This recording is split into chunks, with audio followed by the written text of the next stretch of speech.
The fight against heroin in Ohio is getting more serious. An emergency meeting held today in Columbus to address that growing problem. Natalie Tindall with 2 News Investigates was there for you and has an interview with a Dayton woman whose personal story of recovery was featured.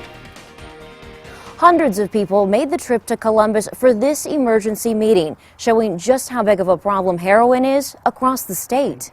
You have a drug problem in your community. You have a heroin problem in your community. You have an opiate pain pill problem in your community, because there's no community that doesn't have it. Every day in the state of Ohio, 3 to 4 people die from a drug overdose. That statistic was enough for Ohio's Attorney General to call an emergency meeting about the epidemic. This has become so routine that it doesn't even make headlines anymore.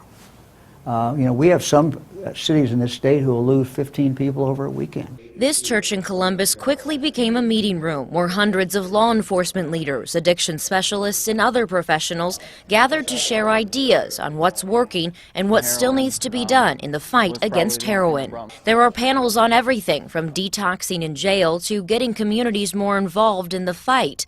But there was one session where Dayton came up quite a bit, how the drug Narcan or naloxone can help save lives.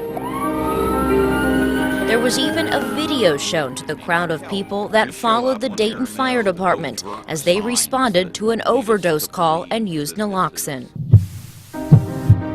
That drug appeared to save this patient's life, and it did save the life of Valerie Broadbeck from Dayton 3 times. She's at the meeting to talk about her experience as a recovering heroin addict. She's turned her life around and now advocates for the life-saving drug. Because there's still a stigma surrounding it.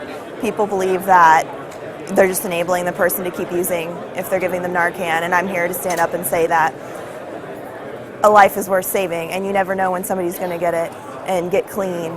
She says while overcoming an addiction is different for everyone, for her it was about finding the right support system that connected her back to society. Valerie hopes her story will help others wanting to break the addiction cycle. The next step for communities is to implement some of the practices talked about at today's meeting. That means putting more naloxone in the hands of law enforcement and helping those addicted recover. In Columbus, Natalie Tindall, 2 News, working for you.